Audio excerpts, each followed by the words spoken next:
Hello friends, welcome to my YouTube channel Balshri Neha Classes, which rests on the mantra of success begins here. Friends, आज का जो ये lecture है वो है CBSE क्लास 12th मैथ्स का determinants का पार्ट 5, जिसमें मैं आज आप लोगों को कैसे क्वेश्चन सॉल्व करते हैं डिटर्मिनेंट्स के, कैसे वैल्यूज़ निकाली जाती है, ये सिखाऊंगी।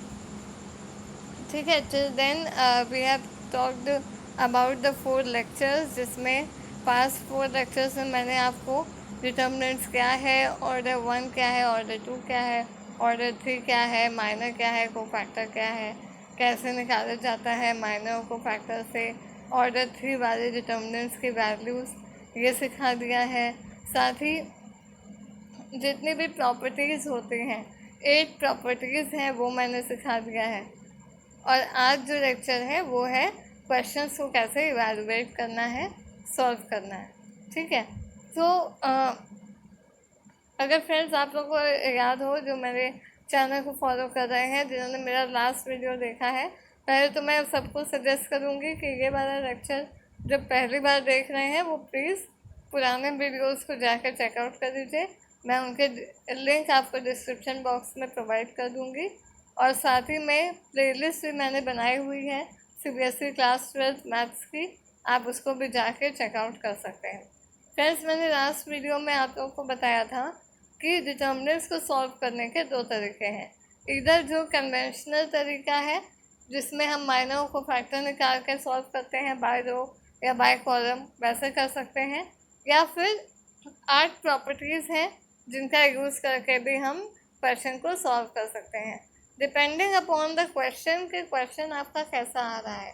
अगर क्वेश्चन में पर्टिकुलरली लिखा हुआ है बाय यूजिंग द प्रॉपर्टीज, ये लिखा हुआ है, या फिर ये लिखा है विदाउट एक्सपेंडिंग, ये लिखा है, तब आप उस केस में एक्सपैंड नहीं करेंगे, उस माइनर को फैक्टर का यूज़ नहीं करेंगे। उस केस में आप डायरेक्टली प्रॉपर्टीज़ का यूज़ करके सॉल्व करने को ट्राई करेंगे क्वेश्चन को। ठीक है, अच्छा, जिन बच्चों ने मैट्रिक्स पढ़ा हुआ है उनको ये सॉल्विंग और इजीली समझ में आ जाएगी अभी, बट जिन्होंने अभी मैट्रिक्स नहीं पढ़ा है और जो मुझसे मैट्रिक्स पढ़ना चाहते हैं, काइंडली कमेंट बॉक्स में मुझे मेंशन कर दीजिएगा, तो मैं आपके लिए मैट्रिक्स का भी वीडियो लेके आ जाऊँगी। ठीक है, so without wasting much more time, आज हम लोग प्रॉपर्टीज़ वाले से कैसे क्वेश्चन को सॉल्व करते हैं ये स्टार्ट करेंगे। बट उससे पहले एक चीज़ ध्यान रखिए, जैसा कि मैंने बताया, अगर क्वेश्चन में लिखा है यूजिंग प्रॉपर्टी तो आप प्रॉपर्टी यूज़ करिए। अगर यूजिंग प्रॉपर्टी नहीं लिखा है तब भी आप पहले देख लीजिए कि हो सकता है प्रॉपर्टी से इजीली हो जाए। जब कोई चारा नहीं बचता, अगर आप प्रॉपर्टी से नहीं कर पा रहे हैं, तो फाइनली क्वेश्चन छोड़ने से अच्छा है कि आप एक्सपैंड करके माइनर और कोफैक्टर का यूज़ करके बाय रो या बाय कॉलम, जैसे आप चाहते हैं उसको सॉल्व कर दीजिए, क्वेश्चन छोड़ के मत आइए। ठीक है, सो आज का लेक्चर स्टार्ट करते हैं। फ्रेंड्स, सबसे पहले मैं आपको वाइट बोर्ड पे इजीली समझा देती हूँ कि हमें इन क्वेश्चंस को सॉल्व करने के लिए क्या अप्रोच फॉलो करनी है या क्या स्टेप्स फॉलो करने हैं। डिटर्मिनेंट्स को सॉल्व करने के लिए सबसे इम्पॉर्टेंट चीज़ जो आपको ध्यान रखनी है, जो आपका अल्टीमेट गोल होना चाहिए, वो होना चाहिए टू फाइंड, और फाइंड मत लिखिए, टू मेक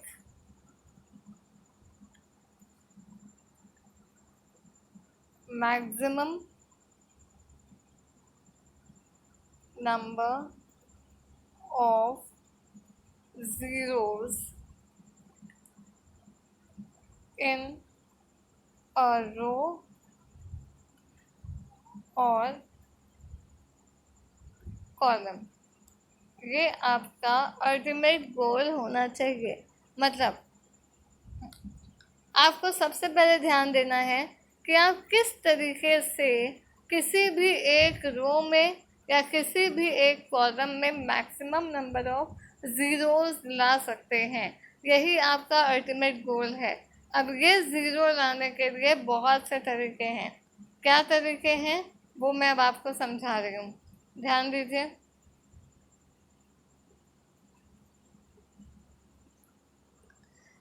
सबसे पहला तरीका है फाइंड कॉमन।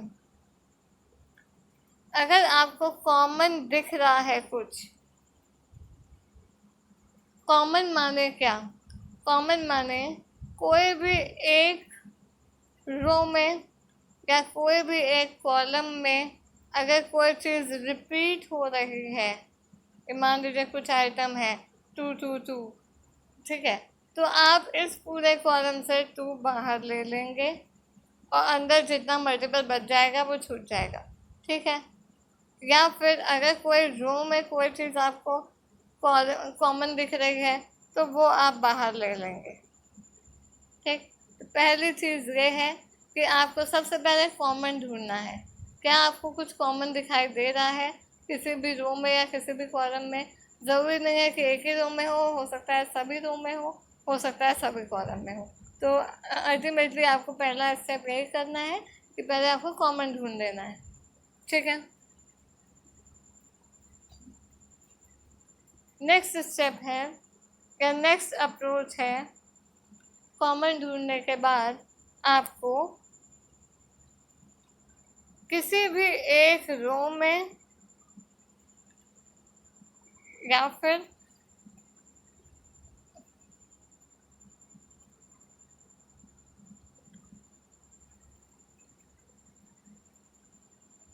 किसी भी एक कॉलम में 1 1 1 लेके आना है, ठीक है। अब ये कैसे लेके आएंगे, ये जिन बच्चों ने मैट्रिक्स पढ़ा है इजीली समझ पा रहे होंगे। कोई दो रो को ऐड करने पे, कुछ कॉमन करने पे, रो पे कुछ मल्टीप्लाई करने पे या कॉलम पे कुछ मल्टीप्लाई करने पे, फिर कॉमन करने पे या दो रो को आपस में ऐड करने पे, किसी भी तरह से आपको ये स्टेप ध्यान में रखना है कि अल्टीमेटली आपको पहले चाहिए क्या, ज़्यादा से ज़्यादा ज़ीरो चाहिए किसी भी एक रो में या किसी भी एक कॉलम में। क्योंकि आपको पता है अगर आप ज़ीरो ले आते हैं तो प्रॉपर्टी ही ये कहती है कि अगर किसी भी एक कॉलम में या रो में 0 0 0 आ गया है तो आंसर आपका 0 हो जाएगा। या फिर दूसरी चीज़ होती है, अगर 1 1 1 आ गया है, अब इसके बाद आपको 0 बनाना है तो आप क्या करेंगे, 1 वाला छोड़ के उसके नीचे वाले को माइनस करेंगे, 0 आ जाएगा। रो 2 को रो 3 से माइनस कर दें, जैसा भी क्वेश्चन की डिमांड होगी। अब ये और क्लियर होगा जब हम लोग क्वेश्चन करेंगे।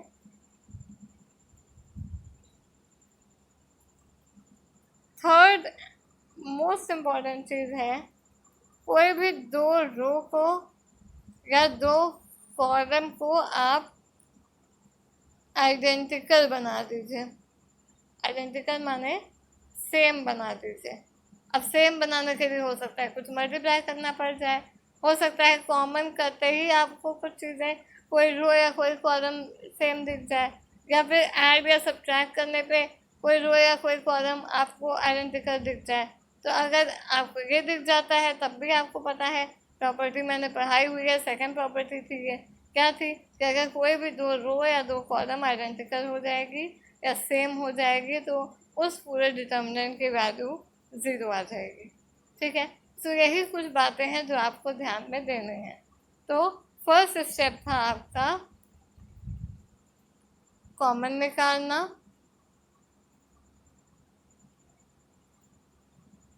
अगर है तो।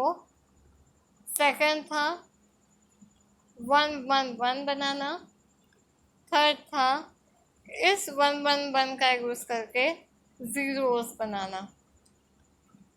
अब 0 कैसे बनेगा, ऑब्वियसली जब आप इसको इससे माइनस करेंगे तो यहाँ पे 0, इसको इससे माइनस करेंगे तो यहाँ पे 0, जैसे भी क्वेश्चन की डिमांड, ठीक है। फिर अल्टीमेटली अगर और कुछ नहीं बच रहा है तो फोर्थ स्टेप आता है एक्सपैंड करना माइनर और कोफैक्टर्स। आई होप जितना मैंने अभी बोला आप क्लियर है। चलिए अब इसको और समझते हैं। फ्रेंड्स, आपको पता ही है कि मैं आर एस अग्रवाल बुक से पढ़ा रही हूँ। कोई भी और बुक का अगर क्वेश्चन अगर है जो आपको डाउट हो तो प्लीज़ मुझे कमेंट बॉक्स में मेंशन कर दीजिएगा, मैं उसको भी सॉल्व कर दूँगी, ठीक है। तो फ्रेंड्स चलिए आज का ये शुरू करते हैं क्वेश्चन सॉल्विंग। मैंने ज़्यादा क्वेश्चन नहीं लिए हैं पीडीएफ में, बिकॉज आप सब जानते हैं कि आरएस में क्वेश्चंस बहुत ज़्यादा होते हैं, आरडी में भी ज़्यादा होते हैं। सारे क्वेश्चंस को वीडियो में कवर करना पॉसिबल नहीं है। मैं आपको एक टेक्निक बता रही हूँ कैसे आपको करना है। तो मैं 10 क्वेश्चन आपको सॉल्व करा दूँगी, उसके बेसिस पे आप आगे क्वेश्चन सॉल्व करेंगे। फिर भी अगर आपको कोई क्वेश्चन में डाउट है तो आप बुक के नेम के साथ क्वेश्चन नंबर मुझे कमेंट बॉक्स में मेंशन कर दीजिएगा, मैं उस क्वेश्चन को प्रॉपरली आपको वीडियो बना के दे दूँगी, ठीक है। तो चलिए स्टार्ट करते हैं।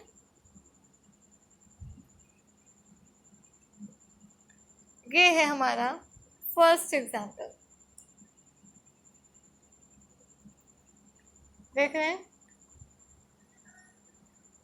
This is our first example. अब इसमें क्या है, मैंने पहले ही आपको क्या बताया था, आपको करना क्या है, आइडेंटिकल ढूंढना है या आइडेंटिकल बना देना है। ये पहला स्टेप क्या था, कॉमन लेना। आपको कहीं से कुछ कॉमन दिखाई दे रहा है? अभी कहीं पर कुछ भी कॉमन दिखाई दे रहा है? नहीं, अभी कॉमन नहीं दिखाई दे रहा, ठीक है। तो कॉमन को अब हम छोड़ देते हैं। फर्स्ट रो में भी मुझे कुछ कॉमन नहीं दिख रहा है, सेकंड में भी नहीं दिख रहा है, थर्ड में भी नहीं दिख रहा है, कॉलम में भी मुझे कुछ कॉमन नहीं दिख रहा है। तो ये वाला स्टेप गया, हम इस स्टेप को अब आगे नहीं देंगे। सेकंड स्टेप मैंने क्या बताया था, आपको आइडेंटिकल बनाना है। आइडेंटिकल बनाने के लिए क्या कर सकते हैं, अब ये आपको सोचना है। अब देखिए यहाँ पे मेंशन है 65, ठीक, यहाँ पे मेंशन है 7, यहाँ पे मेंशन है 2। हमें 7 की टेबल आती है, 7 9 63 हो जाएगा,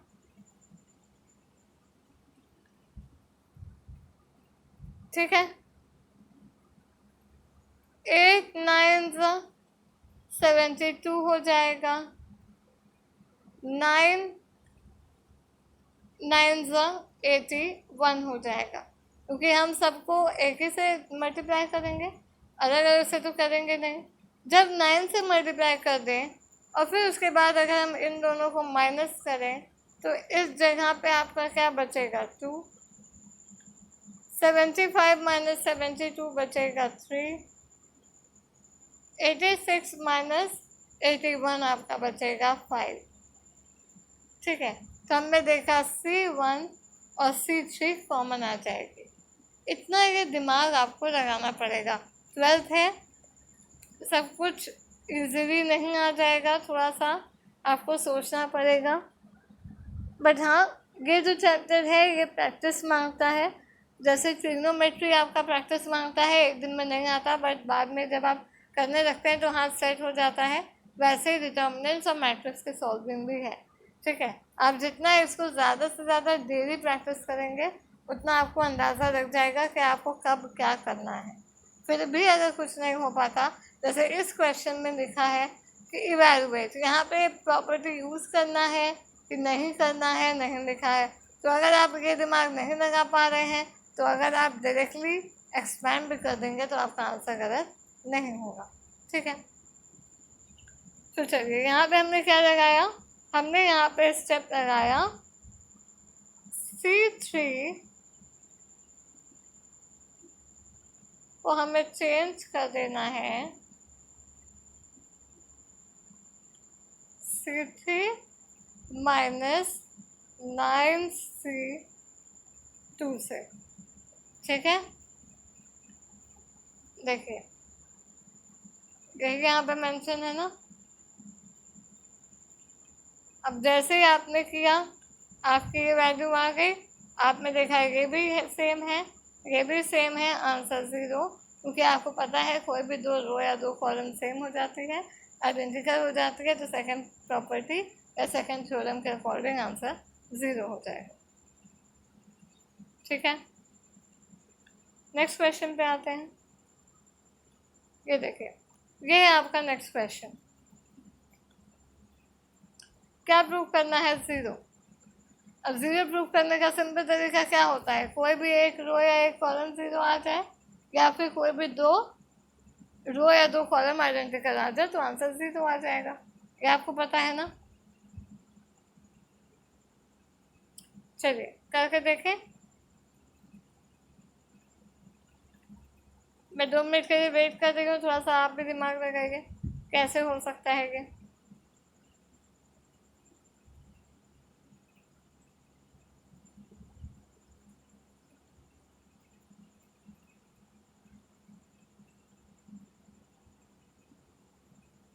चलिए देखते हैं। फर्स्ट स्टेप क्या था हमारा? कॉमन ढूंढना। कॉमन यहाँ पे नहीं दिख रहा है, देख लीजिए, सब में अलग अलग है। इसमें कुछ नहीं है, इसमें कुछ नहीं है, इसमें नहीं है, यहाँ पे भी कुछ ऐसे कॉमन नहीं है ना? तो कॉमन वाला तो अब गया। सेकेंड स्टेप क्या होता है? आइडेंटिकल बनाना।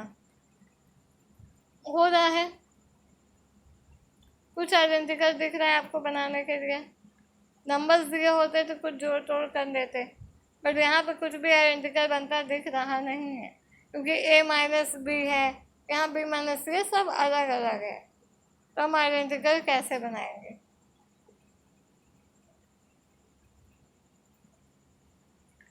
अच्छा, अब आप बताइए हमारा अल्टीमेट गोल क्या है? कि हमें किसी भी एक रो में या किसी भी एक कॉलम में ज़ीरो ज़ीरो ज़ीरो लेके आना है। ये तो हमारा सबसे पहली चीज़ है ना, तो इसको हम सबसे पहला स्टेप सोच के रखते हैं। उसके बाद कॉमन देखेंगे, वो उसको पाने का तरीका है। देखिए, कुछ तरीका दिख रहा है ज़ीरो ज़ीरो ज़ीरो लाने का कहीं पे भी? हाँ दिख रहा है। क्या दिख रहा है? अगर हम C1 C2 C3 को ऐड कर दें, ऐड करेंगे, माइनस बी प्लस बी गया, माइनस सी प्लस सी गया, प्लस ए माइनस ए गया, आ जाएगा यहाँ ज़ीरो। सिमिलरली यहाँ पे आ जाएगा, यहाँ पे आ जाएगा। तो हम लोग यहाँ पे स्टेप क्या लगाएंगे? हम लोग यहाँ पे स्टेप लगा रहे हैं C1 को हम चेंज कर रहे हैं C1 plus C2 plus C3। करते ही एक रो में ज़ीरो ज़ीरो ज़ीरो आ जाएगा, एक कॉलम में आंसर आ गया ज़ीरो। आई होप इतना इजी है। थर्ड पे आते हैं। ये देखिए, ये क्वेश्चन है, इसमें भी हमें क्या लाना है? Zero zero zero. आ सकता है? थोड़ा सा सोचिए, दिमाग लगाइए। हम ज़ीरो ज़ीरो ज़ीरो ला सकते हैं कि नहीं ला सकते हैं? अभी तो एज सच नहीं दिख रहा ज़ीरो ज़ीरो ज़ीरो लाने का तरीका, क्योंकि कुछ भी कैंसिल आउट नहीं हो रहा है। ठीक है, तो हम यहाँ पे क्या करेंगे?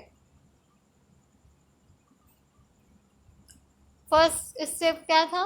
कॉमन ढूंढना। कॉमन हो रहा है, अभी नहीं है, बट अगर हम एक स्टेप कर दें तो कॉमन दिख रहा है। क्या स्टेप है?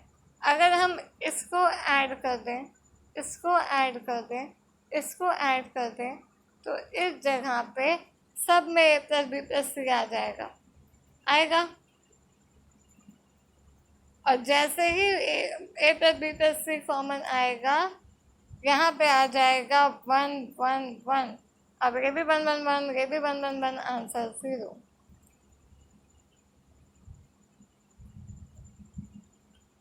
आई होप क्लियर हो गया होगा। चलिए नेक्स्ट स्टेप पे आते हैं। ये भी देखिए, सिमिलर क्वेश्चन है, वन वन वन दिया है, कुछ कॉमन नहीं दिख रहा। कॉमन बनाने की कोशिश करते हैं। इसको अगर खोलेंगे तो यहाँ आएगा A B plus A C. Similarly यहाँ आएगा B C plus A B. Similarly यहाँ पे आएगा ए सी प्लस सी बी।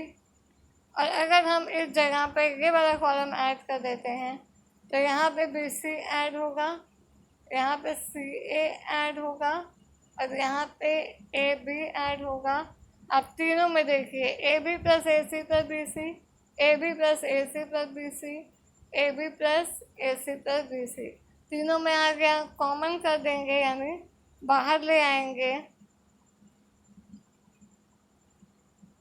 ठीक है। बाहर ले आएंगे, बाहर लाते इस जगह पे थर्ड कॉलम में बन जाएगा 1 1 1 और दो रोज सेम यानी कि दो कॉलम सेम यानी कि यहाँ का 0, ये वाला same into 0, answer 0। I hope समझ में आ रहा है। चलिए ये भी सिमिलर क्वेश्चन है बट यहाँ पे रो दी हुई है। क्या दी हुई है? रो में 1 1 1 है, तो आप इन दोनों रोज को ऐड कर दीजिए। X plus Y plus Z, X plus Y plus Z, X plus Y plus Z, फिर फर्स्ट रो से X plus Y plus Z common, तो फर्स्ट रो में आपका 1 1 1, जैसे ही फर्स्ट रो में 1 1 1, लास्ट में भी 1 1 1, आंसर 0। तो इतने क्वेश्चंस करने पे हमें एक बात समझ में आ गई, और वो आ गई कि अगर आपको क्वेश्चन में कोई भी एक रो में 1 1 1 दे दे रहा है या कोई भी एक कॉलम में कोई भी एक कॉलम में 1 1 1 दे दे रहा है या कोई भी एक रो में 1 1 1 दे दे रहा है, तो आप सिंपली ऐड करके उसको सेम बना सकते हैं, ऐड या सब्ट्रैक्ट करके, फिर वो कॉमन आ जाएगा और आंसर 1 1 1 आ जाएगा।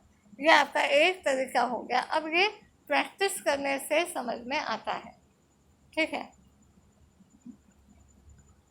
6th क्वेश्चन देखते हैं। इफ, ये है आपका 6th question, if omega is a complex cube root of unity. अब इसका मतलब क्या होता है, आप यहीं पे एक चीज़ नोट डाउन कर लीजिए। अगर complex cube root of unity कोई है तो ये जो प्रॉपर्टी होगी वो हमेशा 0 आएगी। आइडेंटिटी है ये।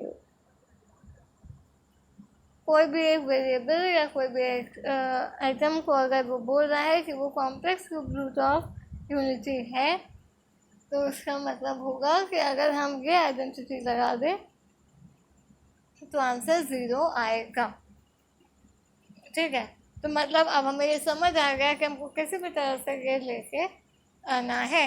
अब यहाँ पे क्या, ये प्लस ये प्लस ये, ये प्लस ये प्लस ये प्लस ये प्लस ये हो सकता है ना, तो C1 plus C2 plus C3 simply लगा देते हैं।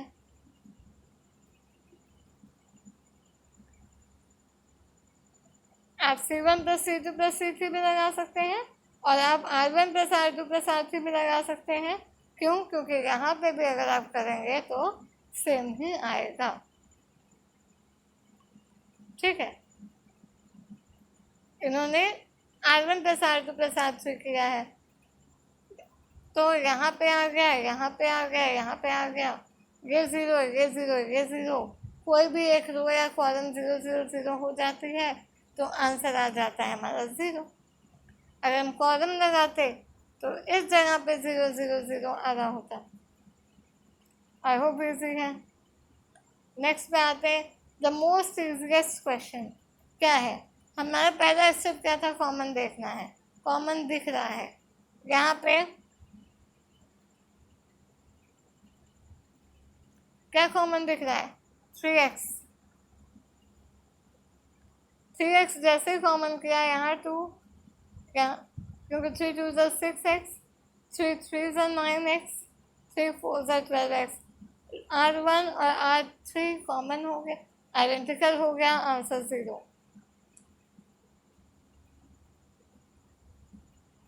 8th क्वेश्चन देखिए, ये है।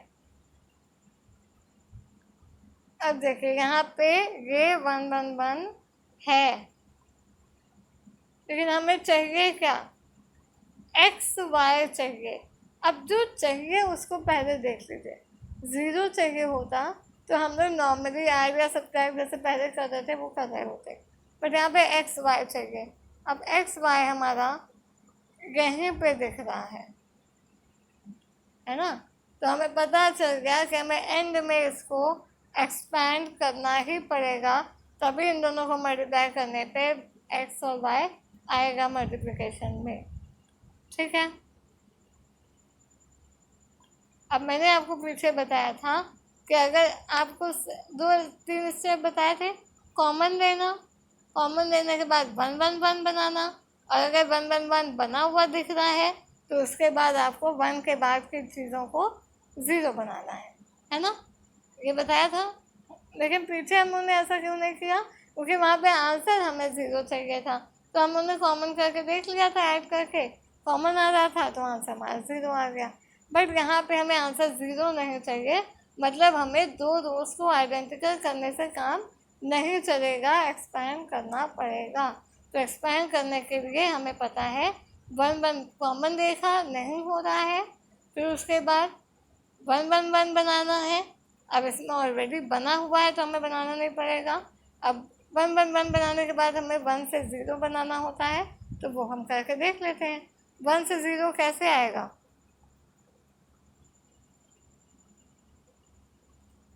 C2 में C2 माइनस C1 कर दें, और C3 में भी C2 माइनस C1 कर दें, कर सकते हैं ना। अब इन्हीं दोनों में क्यों कर रहे हैं, इस वाले को क्यों नहीं छेड़ रहे हैं, अब ये आपको समझना पड़ेगा। इस नंबर को मतलब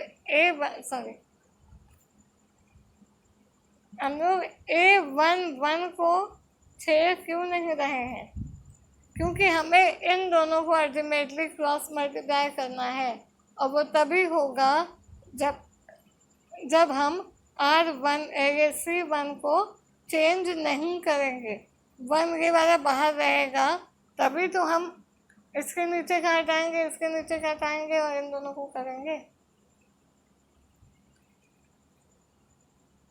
है ना। तो हम लोग को इसमें क्या कर देना है, C2 में C2 माइनस C1 और C3 में C3 माइनस C1 करते ही हमारा ये बन जाएगा। और ऐसा इसलिए भी कर रहे हैं क्योंकि यहाँ पे हमें ये 1 नहीं चाहिए, यहाँ पे ये 1 नहीं चाहिए, हमें केवल x और y चाहिए, और वो तभी होगा जब हम इसमें से इसको माइनस करेंगे और इसमें से इसको माइनस करेंगे, इसमें से इसको और इसमें से भी इसको। ठीक है, ये हमने कर दिया। अब इसको करते ही हम एक्सपैंड कर देते हैं, expand by R1 independent of theta. अब यहाँ पे प्रॉपर्टी यूज़ करनी है कि नहीं करनी नहीं लिखा है, कुछ और दिमाग लगाने की ज़रूरत नहीं है, क्योंकि ट्रिग्नोमेट्री वैसे ही बहुत क्योटिक होती है, बहुत ज़्यादा दिमाग ख़राब होता है ट्रिग्नोमेट्री सॉल्व करने में बच्चों का। तो इसलिए सिंपली तरीका है, आप सिंपल डिटर्मिनेंट को सॉल्व कर दीजिए, बाय R1 आपका आंसर आ जाएगा। ठीक है, इस इंडिपेंडेंट ऑफ थीटा का मतलब होता है कि आपका आंसर में ट्रिग्नोमेट्री का कोई भी साइन नहीं आएगा। आप क्या कर रहे हैं, R1 से करेंगे तो इसमें आप इन दोनों का मल्टीप्लाई करेंगे, इसमें माइनस साइन के साथ इस वाले का इस वाले का इस वाले का इस वाले का करेंगे, सिंपली जैसे पहले सॉल्व करते थे। अगर आंसर आपका ट्रिग्नोमेट्रिक टर्म्स में नहीं आ रहा है, जैसे कि यहाँ पे आएगा जब आप इसको R1 से सॉल्व करेंगे, आंसर आपका आएगा -x³। यहाँ पे ट्रिग्नोमेट्रिक के कोई भी सिंबल नहीं आ रहा, साइन कॉस टैन कुछ नहीं आ रहा है, तो आपने समझ लिया कि इंडिपेंडेंट ऑफ थीटा है। लास्ट क्वेश्चन पे आते हैं, 10th। ये आपको 0 बनाना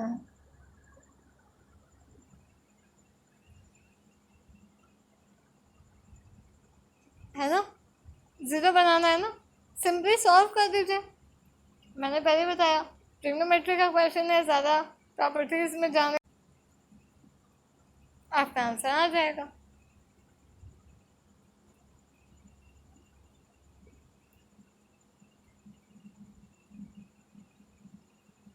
तो चलिए, यही था हमारा आज का लेक्चर। फ्रेंड्स, अगर आपको चैनल पसंद आ रहा हो तो काइंडली सब्सक्राइब करिए, नोटिफिकेशन बेल आइकन को ज़रूर प्रेस कर दीजिए, ताकि जैसे ही आपको कोई मैं नई वीडियो डालती हूँ तो आपको उसका नोटिफिकेशन तुरंत मिल जाए, ठीक है। And please friends, do not forget to hit the like button, और कमेंट ज़रूर करिएगा, और ज़्यादा से ज़्यादा शेयरिंग ज़रूर करिए, as you all should know that sharing is caring. For now, thanks for watching and thank you.